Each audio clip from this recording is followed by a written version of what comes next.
So, guys, thanks everyone for joining us, and obviously Sam and Paul, thank you for being here.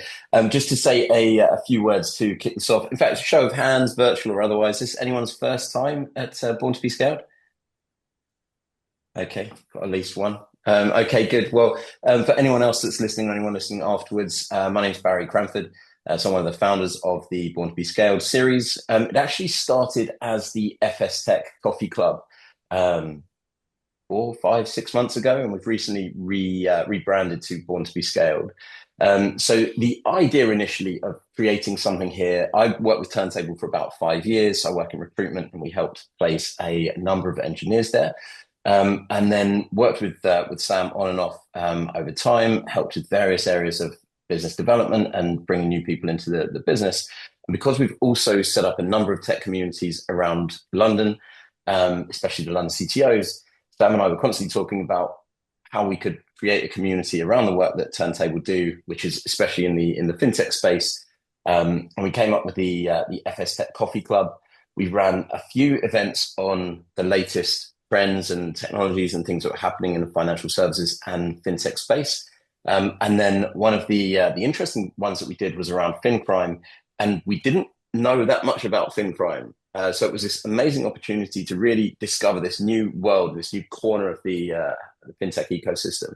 And that became then a series of events where we'd interview founders and heads of engineering, CTOs, about their companies as a way to explore this new part of the fintech ecosystem. We loved it. Everyone else seemed to love it. So we completely rebranded to Born to Be Scaled. And that is what this is about. And we've got Paul joining us today from My Time to share his story and teach us about this part of the world. One more thing before I hand over to Sam, I'll shortly be sharing a document on the chat. So again, another point of these events is really just to bring people together. Clearly, you've all joined. You're all interested in at least one part of this space. So we like to think it's a great way to kick off some new relationships. So there'll be a document there. Add your LinkedIn if you want to, and connect with everyone else who clearly shares the same interest point. Anyway, that's enough from me. I'll hand over now to the man in the red llama Christmas jumper. This guy. Yeah, thanks very much, everyone. And thanks, Barry. Well, welcome everyone to the last Born to Be Scaled of the year, and indeed the second Born to Be Scaled of the year, because we just recently did our rebranding. And please welcome our guest for today's session, Paul Budgen, who's here to talk to us about pensions and the interplay between industry, large and small, and government regulations. So it's all set to be a great hour. As always, please feel free if you have questions. You've got choices. You can either raise your virtual hand from the menu at the bottom. You can drop something in the chat. Or, we're quite a tight group. You can just come off mute and yell. I don't think Paul or I are going to be precious about that. So please feel free to choose one of those options. Pension. My own personal approach to pensions is I've always kind of trusted future Sam to be very wealthy and to sort out any kind of end of life care. But the real concern is that current Sam is getting older and grayer day by day. So really, really keen to see if Paul's going to get advice from me. And we're going to start, as always, Paul, going to give you some time and space to introduce yourself and to talk to us about, your path to being here today. By way, please, of just mentioning the government regulation that led to auto enrolment in pensions in the UK. Let's just start there. Hi everyone, and thanks very much to Sam and Barry for inviting me on. So the 2-minute story about automatic enrolment in the United Kingdom is around about 2008. Tony Blair asked Adair Turner, who is now Lord Turner, to run something called the Pensions Commission. Bunch of very bright people outside of the political mainstream, so what we would probably call a quango nowadays, with the specific remit of looking at how we structure the pensions regime within the UK, and they came up with a bunch of recommendations.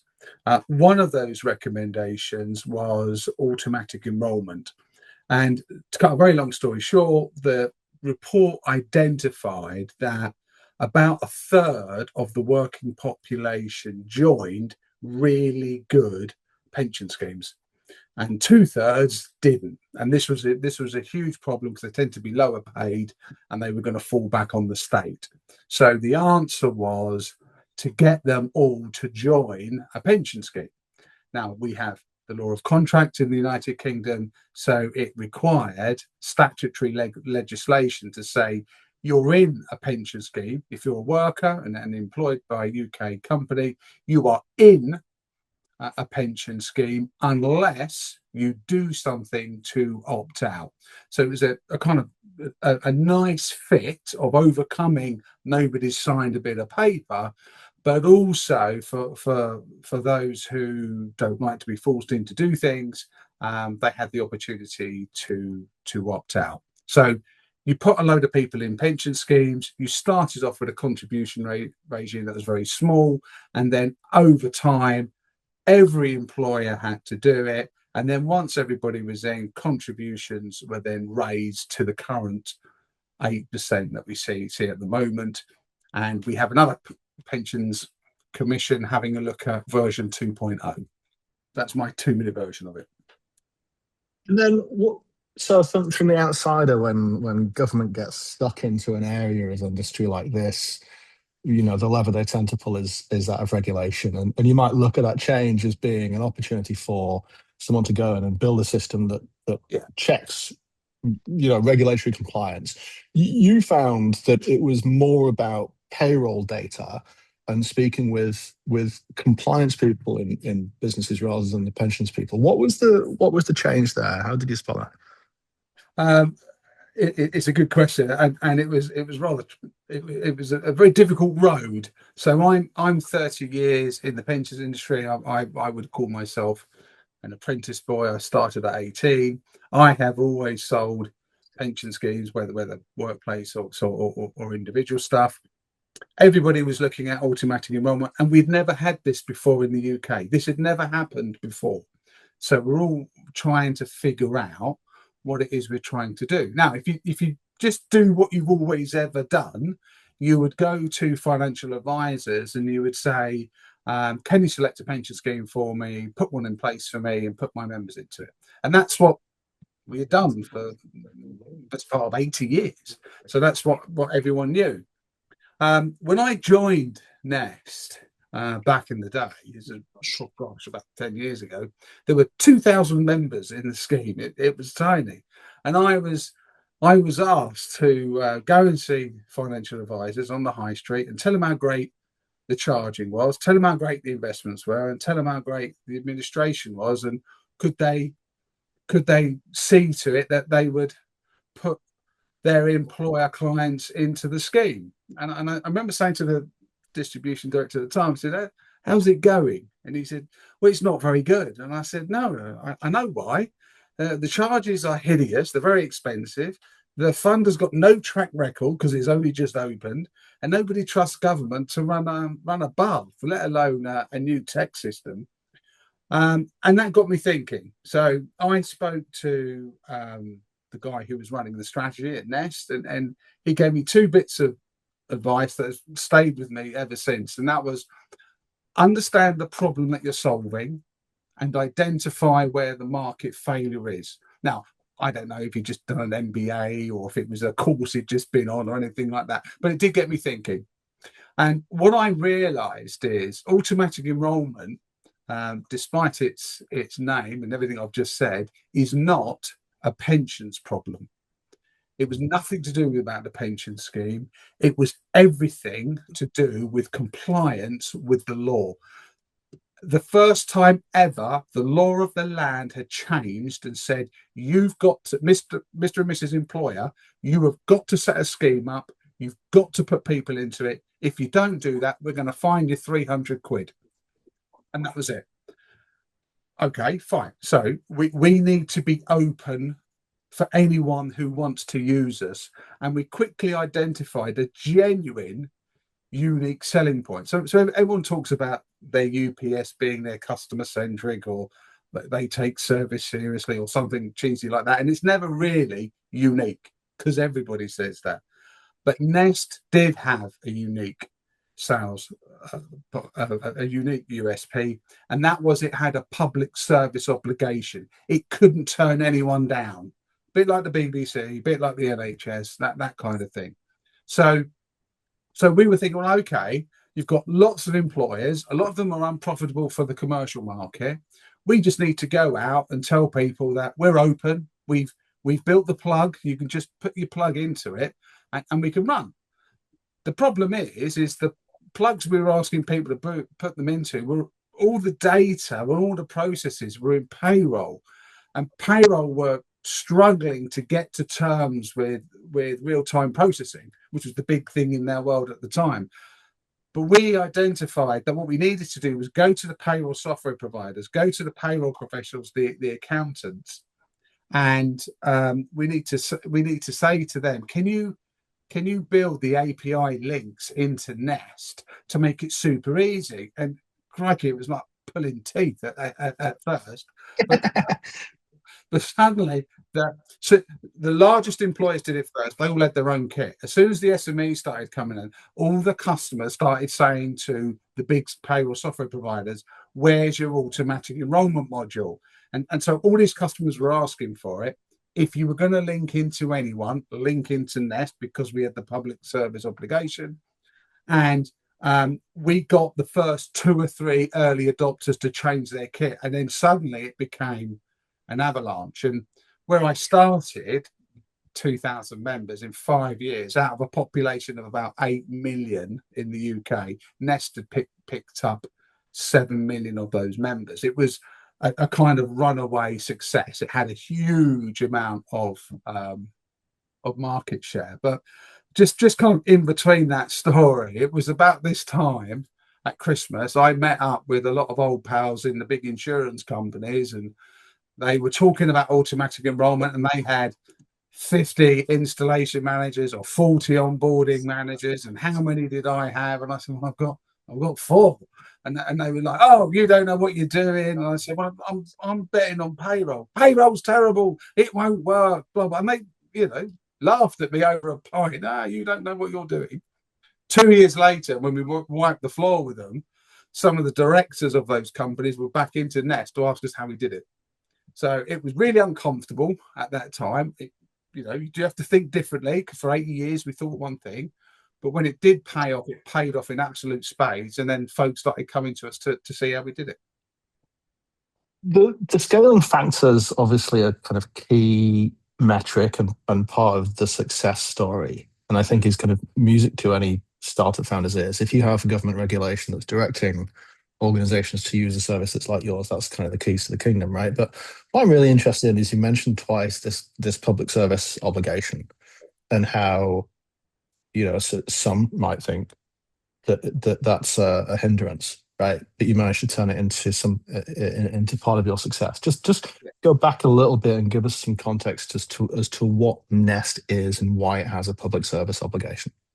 Yeah, good question. So the genesis of this was the Lord Turner's commission had identified that a lot of the commercial providers found a lot of the business in that sector to be unprofitable, and they made they kind of shot themselves in the foot. On the one hand, they said, we can't make money out of this, and I think they were thinking we were going to up the contributions immediately, but they said, no, we can't make money out of this.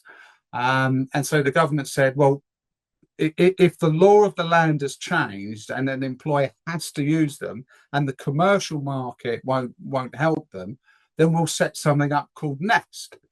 And then the commercial market moaned. They said, oh, crikey, that's not fair. We've got this private market that's working really well.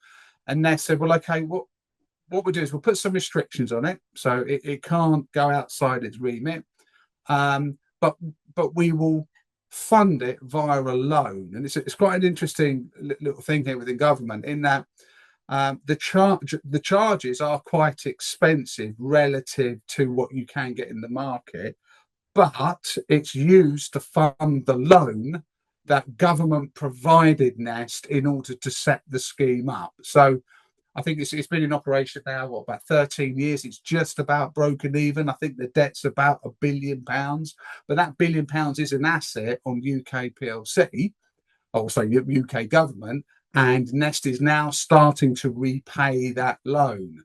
So it can't sell, it can't be aggressive in the market. It had restrictions on itself to start off with, but that was really to demonstrate market failure. At the time we were in Europe, you had to go to Europe and demonstrate market failure, and they were able to do that.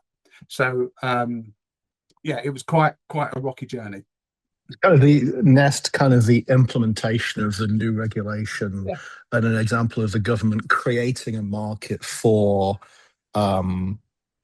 UK pensions for people that either previously didn't have them, didn't have very good ones, didn't choose to enroll in them.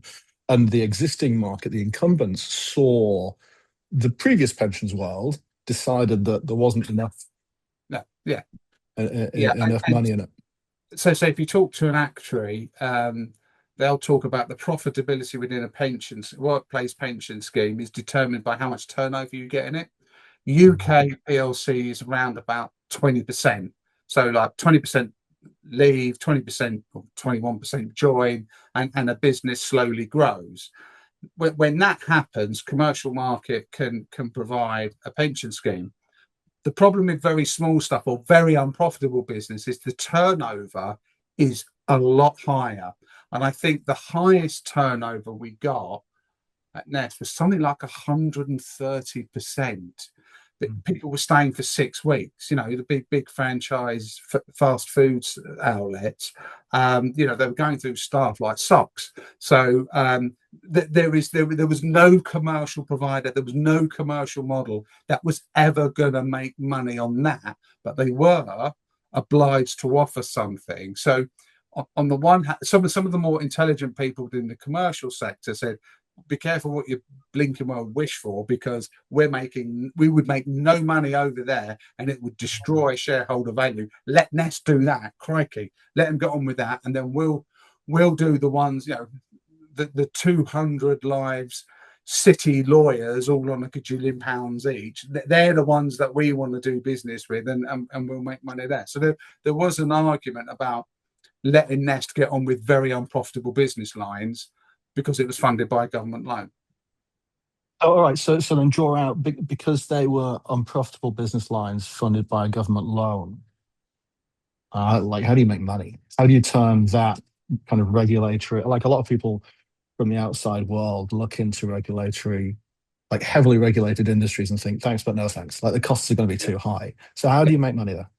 Yeah, you have a balanced book. So what happened was, well, you have a balanced book, so you've got a bunch of unprofitable stuff, then you've got a bunch of profitable stuff, and then you kind of balance that book. But one of the unintended consequences we found is you would have, if you're an employee in one of these unprofitable businesses, you kind of went to the sister unprofitable business, and then you left and went to the other. So you always had it. And Nest had tried to do a pot for life.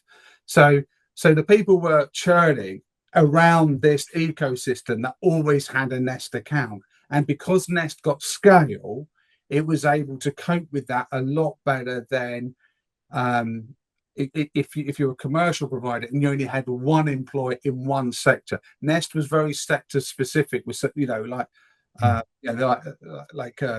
entertainment, hospitality industry. 90% of the hospitality industry uses Nest.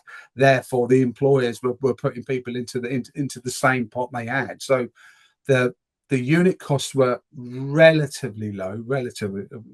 No doubt people in Nest are going to complain to me about this, but it was relatively low compared to the commercial sector. But you also wrote some really profitable stuff. So you ended up with this balance. But I would go back to, we as a society, when we are law abiding, we take, if the law of the land changes 99 times out of 100, we obey it. So you couldn't have a situation where nobody could put employees into a pension scheme. So Nest had to exist just to do that bit. And there was talk about, well, Nest will never make money because it'll only do the unprofitable bits. But as it turned out, it did the profitable bits as well. And just as it turns out, sorry, go on. There's yeah, I was just going to say, it's worth doing a little Google search if you're really bored. A Google search of some of the commentary in 2012. Pretty much everybody said Nest would fail. Pretty much everybody said automatic enrollment fail. They'll say the opt-out percentage would be like 50%. You'd get mass disobedience from employers not signing up and things like that. And I think government were thinking around about there'd be a 20% opt-out rate. The naysayers were saying 50%, and I think it turned out to be about 7%. It was 93% of people stayed in the pension scheme. Is that like there's the people and the people, right? There's like the payroll people for an organization who, maybe are a little on the conservative side and likely to do, follow the law, right? But then there's also the people that hold the pensions who might be more inclined to kind of set it and forget it. Oh, completely. And some of the stuff we got back, some of the feedback from customers, certainly younger people, was I'm being treated like an adult. I'm 25. I'm in a pension scheme. Oh, I'm a big boy now, and they quite liked it. But also, the design of the Nest scheme, the design of the legislation, tipped a huge hat to nudge theory, and you kind of that was big with Tony Blair, right? It was huge. You cannot be, you're the disciple of nudge theory if you've worked at Next, because you had to do something to opt out. So you had to say you got your pack and you went, no, I've got to go online, I've got to opt out, and then we say, are you sure you've opted out? Are you sure you want to opt? Yeah, definitely sure. Are you sure? Yeah. And then you could opt out. And then in 3 years, we put you back in. So, we're doing everything we possibly could do to keep folk in with a, tip in the hat to nudge theory. You've spoken very highly of the people involved at the policy and the governance level. The way you describe, you said just now, as it turns out, it worked, and I think it sounds like it was a surprise to a lot of people. And if I can just drill down into why, you described a couple of emergent behaviours that you might not have known were going to happen beforehand. For one example is that the kind of consumers of Nest policies are in industries like fast food, where people do tend to move from one job to another, and so the longevity of that kind of policy is surprisingly long, right? And turnover is quite low. How much did good luck and good fortune have in the success of the Nest organization and the policy? There was a lot of good luck. There really was. I mean, unless I'm missing something, I don't remember seeing a deck of slides that said we were going to get 80% market share. I mean, that didn't happen. I think most people were saying optimistically we'll get 2 or 3 million people in, and that mean it will wash its face at some point. I think Nest's membership now is about 11 million, and it smashed it out of the park. So I think there were a lot of good people with a good North Star looking at how do we get people into pension schemes and how do we get them saving for tomorrow. They will be better off having worked with us somewhere along the line. It was a little bit of private sector, it was a little bit of civil service smashed together. It had a tension. Everybody was a little bit grumpy. Nobody was high-fiving all the time, but it worked. So that was great. But I would also, I do remember when everybody, when all employers were in, they then started to ratchet up the contributions, and all the insurance companies were talking about this kind of second wave. All the employers were now going to leave Nest in droves and go to all the insurance companies because there was a flight to quality. Never happened in a million years. And you just listen to the guys and girls who were talking about this, and you can see it was completely vested interest. I've got a sales target. I'm going to talk up this second wave, and hopefully nobody will remember the fact that I told them this a year ago and nothing's happened. The big new thing happens to be the thing that I'm selling. Yeah. I've got to pay Tarkwell's school fee, so I need more sales coming in. Can we start talking this market up? And the reality of it is, I would classify most people in automatic enrollment as reluctant customers. They didn't go into it because they wanted to. They went to it because there's the sort of Damocles hanging over them, and if they didn't do it, they were going to get fined. So them saying to them, "Oh, you know that thing you really didn't like to do in the first place, the thing you've just about got on top of. Do you want to start again and go somewhere else for like no benefit to you whatsoever?" I was like, no, why would I do that? So there was too much vested interest, too much self-interest, and not enough realism in the real world.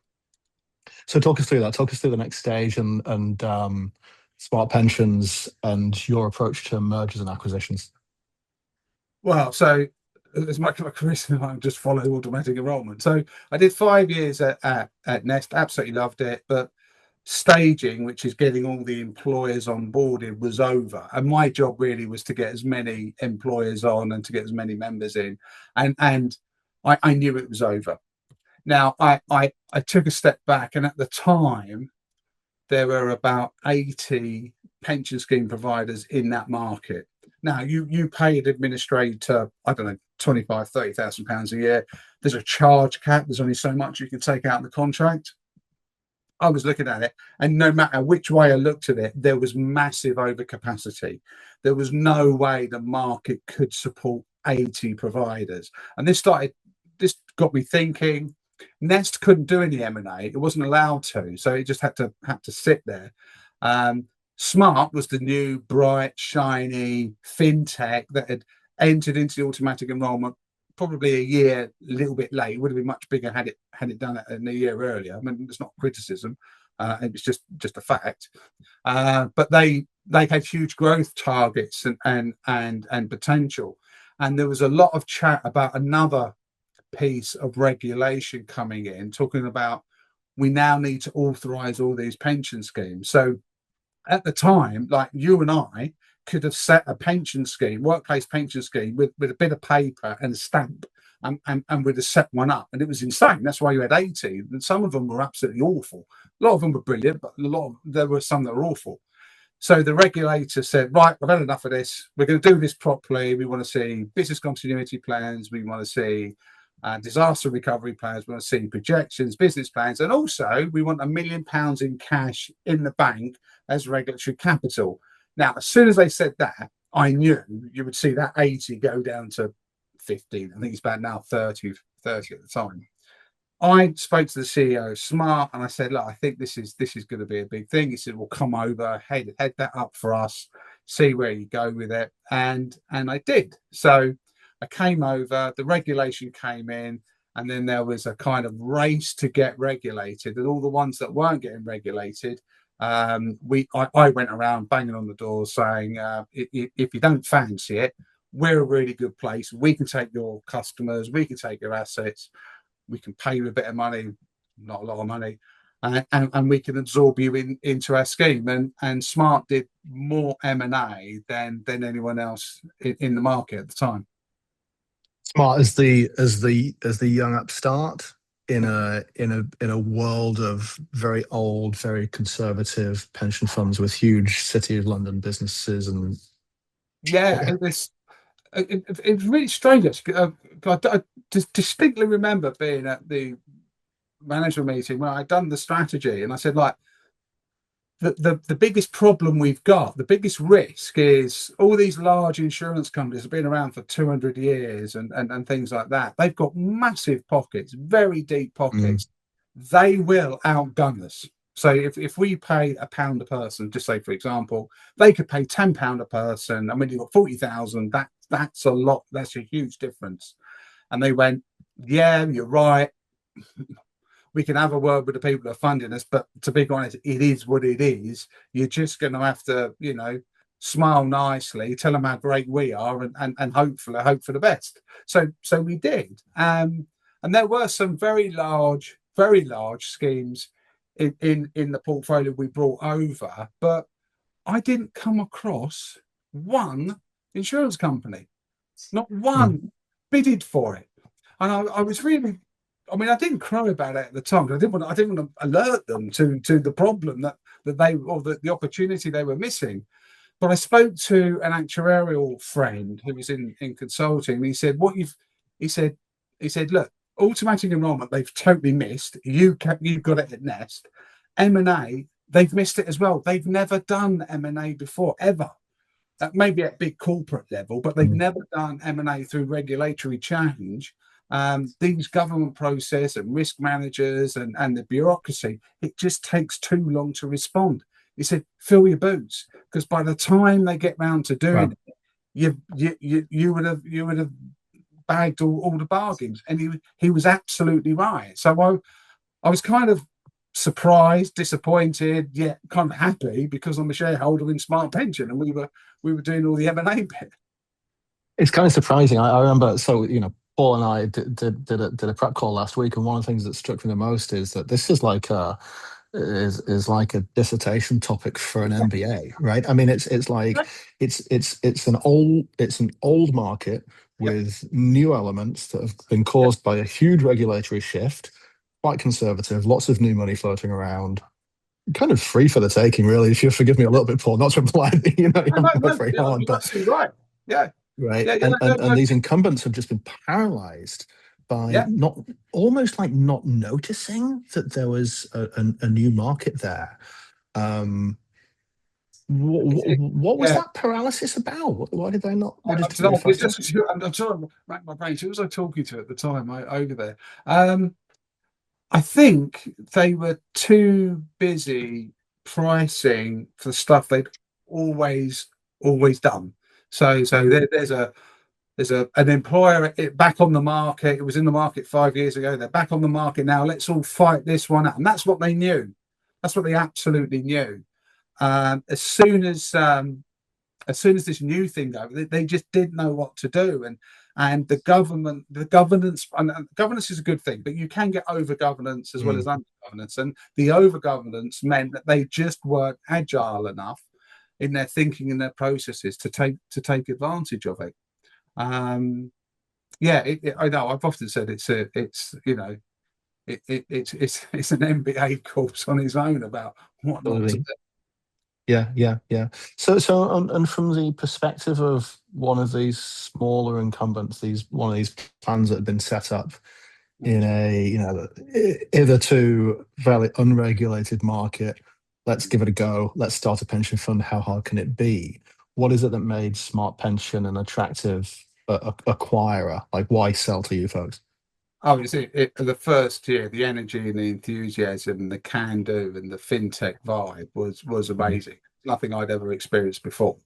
I mean, there was a little bit of that in Nest, because despite being government, it was a startup. But you walked into the offices at Smart, there was a snap, crackle, and pop, and it was a real can-do, exciting, energetical. We knew we were one page ahead of everyone else.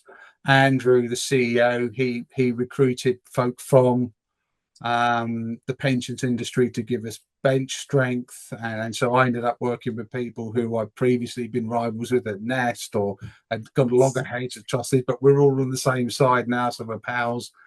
But it was that it really was a can-do attitude.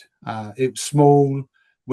Because of the tech was sat next to us as well. The tech team, it was, guys, you really need to do this because this is regulation. Can you squeeze this through? And they look, we've come up with this great idea from a hackathon about doing this. Wow, no one's thought of that. Yeah, crack on. It was pensions and tech sparking off each other. So it was it was a great place to be in the first couple of years. Yeah. I guess that brings us to not quite to the present day, but to kind of the beginning of the story that leads to the present day, kind of post 2015. And you'd had this career where you'd worked in pensions, you'd been in this world that was subject to various changing regulations. a number of, what you might think of as kind of save game points, where firstly the regulation shifted so that, guess what, everyone's got a pension now.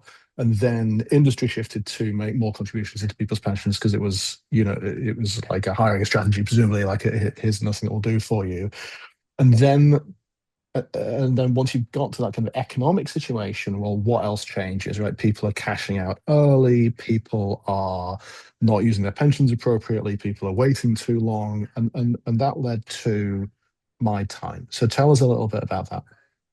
So for the folk who I work with at Smart and Nest will know all about this. So at Nest, we had this thing called Blueprint, which is looking at how do you take money out when you've got a modest pension.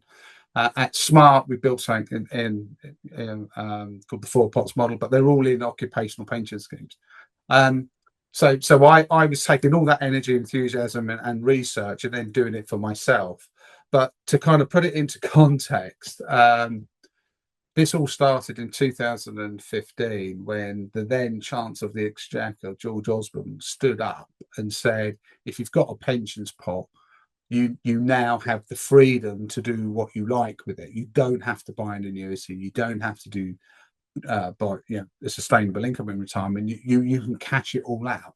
You pay a lot of tax, but you can do this. Now, this might surprise everybody on this call when I say this, but since 2015, there has been little to no innovation in that pensions space for 10 years, literally none. And the economics of the advisory model means that only about 9% of folk with at least £250,000 in their pensions pot can get advice. Therefore, everyone else is pretty much left to their own devices, YouTube, books, whatever it is. But we've ended up in a hideous position where pensions freedom has created a scenario where a lot of people are cashing the whole thing in and paying a lot in tax.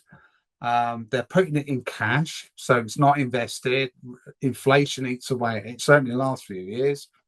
And ultimately they're gonna run out of money, so they fall back on the state. It's the exact opposite of automatic enrolment. It's exactly what you shouldn't do. And that was the kind of problem we were trying to solve, was how do we create a sustainable income in retirement for folk who are disenfranchised, for want of a better word, from the advice process. And we use the four-pot model, but we've invented something called Smart Annuity AI, which, using our model for folk with, say, 100 grand, will produce about 40% more income for them during the lifetime of their policy than traditional financial planning. So my time's so at 50, I took a year off, went to university. I even stayed in halls. That's a different story, but I did that. During the afternoon, I wrote the business plan. A month after leaving university, I got a co-founder. 2.5 years later, we had our Christmas party yesterday. We have got an MVP. We've almost got regulated by the FCA. We should be launching in March to a market, hopefully, that's absolutely crying out for someone to help it. Congratulations. What did you study at university? I studied theology. So the obvious. I am my official title is I'm a lay reader in the Church of England. I call myself a baby vicar, and I went to Cambridge, and that's the picture there you can see. Excellent, congratulations. So if the pensions thing doesn't work out, you've got to stop gap in the Church of England. Like so let's see how that goes. Yeah, you're all set. You're all set. Unfortunately, the big job was just taken. So, so you'll have to work a little harder.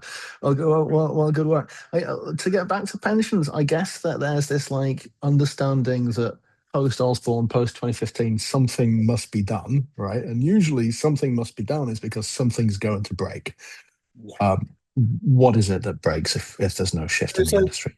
Look, if you're on 30 grand a year, you're not a high rate taxpayer. You've got 100 grand in pension pots. You don't know what to do. You're overwhelmed by it. You don't think it's yours. You know, you have no ownership. It's Aviva or Standard Life or ABC employee. You don't believe, right or wrongly, that it's yours. And what people spend on average 22 minutes figuring out what to do, they cash it in. So they say, right, I'm going to cash that all in. I get a little bit tax free, but the rest of it, 75 grand of that, is going to be on top of my 30,000. I'm going to be a high rate taxpayer, and I'm going to pay a load of money in tax. And then I'm going to stick it in my bank account, and I'm going to think I've done a jolly good job because I've never had 50 grand before in my bank account. Somebody in the pensions priesthood, as well as the priesthood of the Church of England, that is a terrible outcome because you're going to run out of money. But also, I would also make the point, I think HMRC have got blood on their hands because they took the tax, and they're quite happy to take the tax because you have freedom. You have freedom and choice in order to encash it. Now, that's problem number one.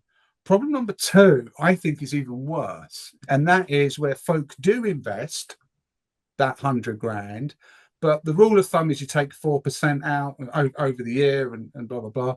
But you're so worried about running out of money, you take out 2% and you live in austerity.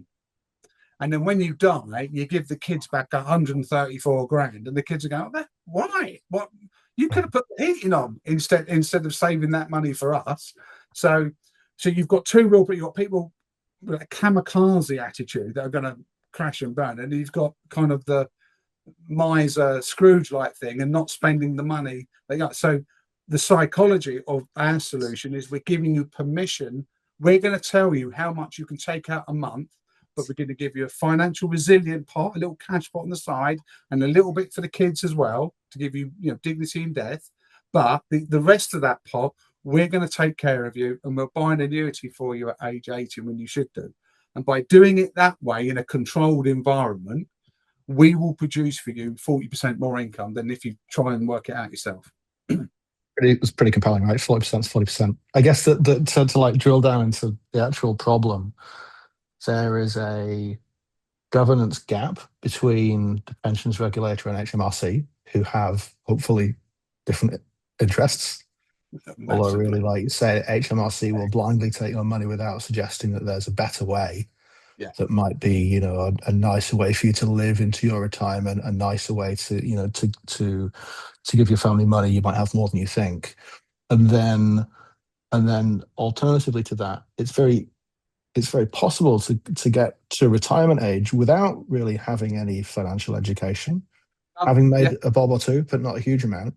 And now, because of this pensions policy, to roll into retirement with a half decent pension, but to still not know what to do with it, because if it's not over 250k, like you said, the economics of the thing, the way it works out, you can't afford good advice, and good advice is hard to come by. It's quite expensive.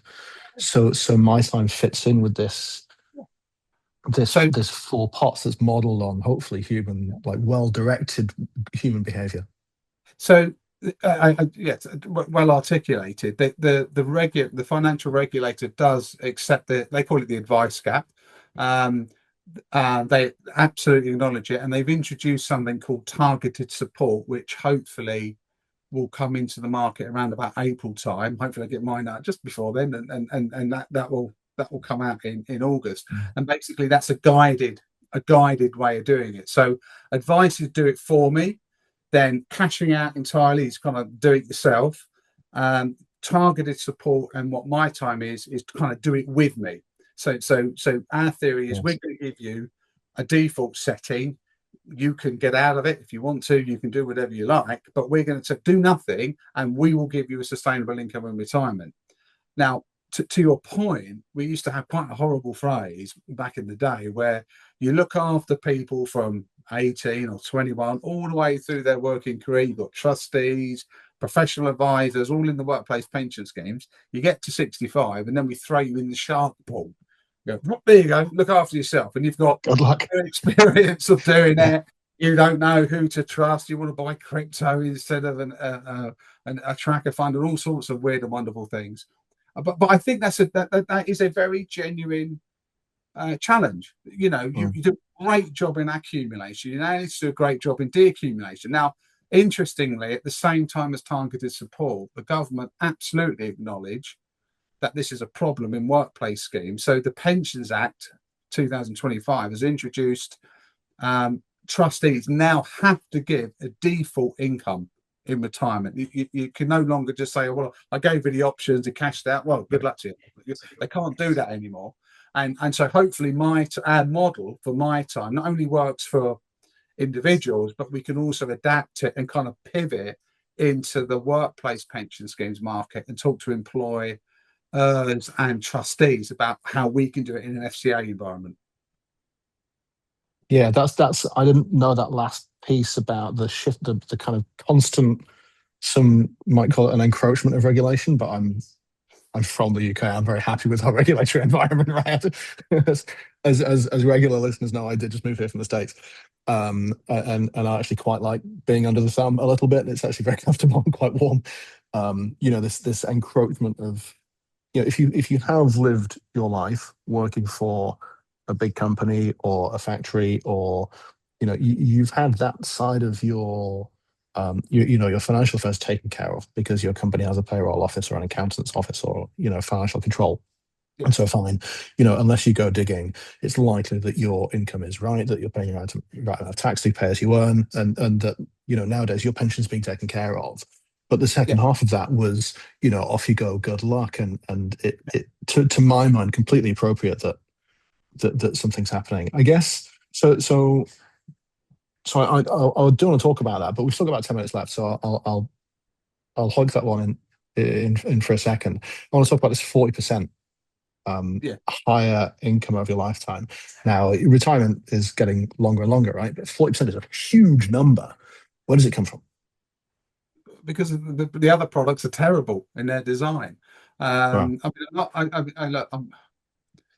So I've spoken to the regulator about our equation and about how we do the product design, and I'm working with the University of Cardiff where there's stress testing and things like that, and they all come back to me and say, "Is it that simple? Is it that easy?" And I say, "Yes, it is. It's not complicated." So what you've got to remember is, first off, is think about the market. So retirement at age 60. Think about physically, cognitively, is very different from 80. A 60-year-old and an 80-year-old are two different things. An 80-year-old, a bit more daytime television. 60-year-old, you want to go out, you've got a bucket list. You might want to walk up Kilimanjaro or something like that. Okay. Now, because we do the 4 pots model, we give a lot of your money up front in the early years. And when you hit 80, we have we use the later life pot to buy an annuity, which for folk who don't know, it's a contract with an insurance company that guarantees an income for life. But if you buy at age 80, you get something like a 12% yield, whereas if you do it at 60, you get a 5% yield, because at 80, you're not going to last that long, your years are behind you. But you get it's got much more value for money, and it's much more attractive. So we give you a lot of your money up front in the early years. We then secure income in your later years when you need it the most. But we're using 75% of your pot to produce income. Whereas if you just invest it as a lump and just take 4% out, the lump just gets bigger and bigger and bigger and bigger and bigger. And you end up giving the kids, say on 100 grand after 30 years, you give the kids like 130,000. In my pot, I give you 50,000. So the £70,000 difference is paid to you in your lifetime.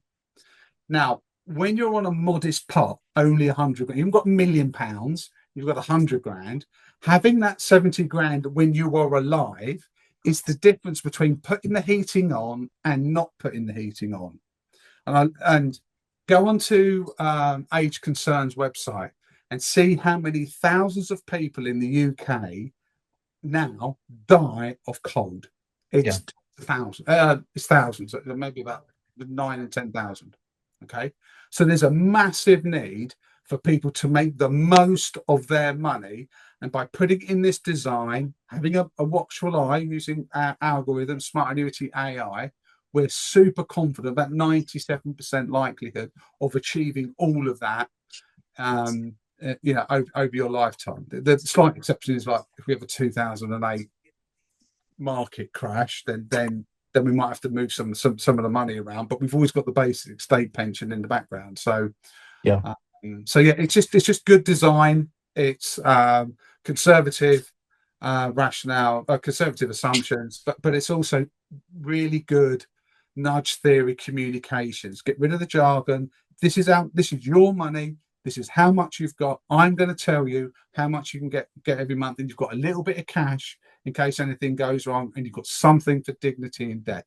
Right? Don't do anything else. You're fine. That's how we do it. yeah. Almost set it and forget it, right? Don't think too much about it, and certainly don't go in and tweak it. Once a year, you need to go in and say, "I want to carry on with the income stream." But right. Fine. It's once a year. Don't do it every day and start trying to play the market. That'd be insane. And your stocks, right? It's it's one of the areas, and it struck me as you were speaking just now, that it's completely intuitive. And in the light of day, what you're saying makes perfect sense. But emotionally, when you say spend more of your money up front, I'm getting, and I'm not sure what the people in the call, how they felt, but I'm starting to get a bit clammy and my heart rate's rising because I'm like, retirement's a long time. I don't want to end up with nothing later on in life. I don't want to end up caught short. But you're looking at 4 pots, and I'm saying this is your immediate income pot, £200 a month. This is your later life pot that should produce you, say, £150 a month when you're at age 80. Here's your rainy day pot, and here's your, I totally, logic says that's fantastic, but people always buy emotionally. And one of the things when we're thinking about it is we're recruiting customer service staff that can talk to 60-year-olds. No disrespect to 80-year-olds, but we're not having them on the phones talking to people who are concerned about their stuff. But the language you use, how you present it, your tonality, how you structured the page, it's really open, it's really transparent. This is what we're going to give you. We're not going to say get more of your money out up front or anything like that. That would be nuts. But we would be saying, trust us, this is what we're going to be able to pay you per month. Yeah. Paul, thanks so much for speaking on a challenging topic with care and dignity, and bringing a lot of transparency into the space. I want to end with one question, and it's if all right. Well, we'll start with Robin's question then. So, how are you managing communications around stagflation in the UK? A great question.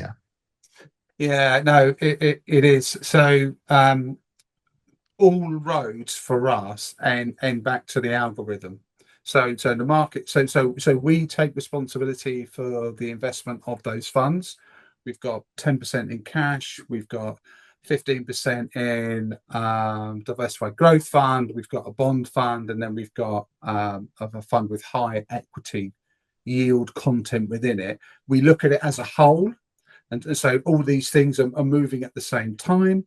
The first, from a design perspective, if we say we're going to pay you £200 a month, we have to pay you £200 a month. So we take a year's worth of income, put it in a vault, and we drop it down £200, £200, £200, £200 that way. So if I tell you 200 and I give you 205, no one really cares. If I say 200, I give you £199.50. They go mental. They're like, who's ripped me off? So I'm going to do the £200. Then on month 13, we go back in, we have a look at the performance of the fund. We either do another £200, or we can move some money around or move annuity purchase and things like that. We fine tune it every year. So whether you've got markets smashing it out if the markets are smashing it, we can take a bit off. If they absolutely collapsed, then we can shift some money in. But the main thing about all of this is just communication. It's just telling people what it is in simple terms, and they can make a decision. How long does a pension transfer take? Sometimes it takes days, sometimes it takes weeks. But we have a dashboard saying where it is: red, green, amber. That people want to know. They just want to know. Why do we have trains that tell us, signs on trains that tell us that the train's 10 minutes away, or bus stops to say that the bus is 2 minutes away? Because people just want to know. They want to manage their own expectations. So that's what we're working super hard on. We got one last question from Almanac about how you adjust your tone as economic sentiment has shifted this year? I think those two questions are kind of related, and it sounds like, telling people the grimy truth is better because they know. Oh no, that's that. Oh, no, this is a really good question. So there are some folk out there that've got tech solutions, and they'll say, "Tell us how much your budget is. Tell us what you need as a minimum to do it." 9 times out of 10, once you've done that, you realise you haven't got enough in your pension pot. 9 times out of 10, and the feelings you have around that are you feel a bit stupid. You should have put more money in. 20 years ago when you had the chance of upping that pension contribution, you didn't do it. That causes anxiety, that cheeses people off, and as a user journey, it's absolutely terrible. So we flipped it on its head and we say, look, tell us what you've got, and then we're going to make the absolute most out of that money, and we're going to give you as much income and as much security as we possibly can with what you've got. How you then want to live your life, whether you get a second job or downsize, or you're waiting to inherit money from Aunt Mabel or whatever it is, it's down to you. But for the moment, the only problem I'm solving is you've got a pot of money, and I'm going to tell you how much sustainable income you can get from that. Over to you, whether or not you want to buy it. It's to work with me, treat people like adults. Wonderful. Thanks very much for those questions there, Paul. Thanks again for joining us. Thanks to everyone that's joined us today, and Merry Christmas to all of you from me and from Barry and from Jon, who's not here today. He's on holiday with his family. So Barry, over to you. Thanks, Sam. And thanks, Paul. That was fascinating. Really interesting to hear the story, and sounds very close to getting quite exciting for you with my time. So thanks for sharing that. 2 things. One, for everyone else on the call, I put the link in there a couple of times. I know a bunch of people have filled it out. If you want to connect with others on the call, again, these calls are about obviously an opportunity to hear more about Paul and my time, an opportunity to learn more about that space, and also just an opportunity to bring everyone together and just kick off some of these relationships. LinkedIn posts mean so much more when you've seen a little bit of someone else on the call. What have you. And one final thing, Paul, is there anything that we can do for you? Anyone on the call? So we don't know who's listening now, who's going to be listening in the future, but anything in particular that any asks that you've got, or anything that we could do to help? If generally, if you've got a good idea, or you think I'm making a mistake or something like that, message me. I have been nothing but impressed about the fintech space in general, the energy, the enthusiasm, the willingness to help each other. I mean, I've worked in civil service and big banks, and crikey, the difference is chalk and cheese. So generally, if you think I've got something wrong, message me, or you think you've got a solution to a problem I might have, please come and talk to me. I'll always take the call. I'll always set up a video call or something like that. It's a pleasure to talk to like-minded people. Fantastic. Thanks, Paul. And thank you, everyone. As Sam said, have a great Christmas. We'll be back, Sam, January 13th, I think, is our first one. January 13th is the next one. So, enjoy it, guys. Have lots of turkey, and we will see you then. Thanks, everyone. Thanks, Paul. Thanks, Barry.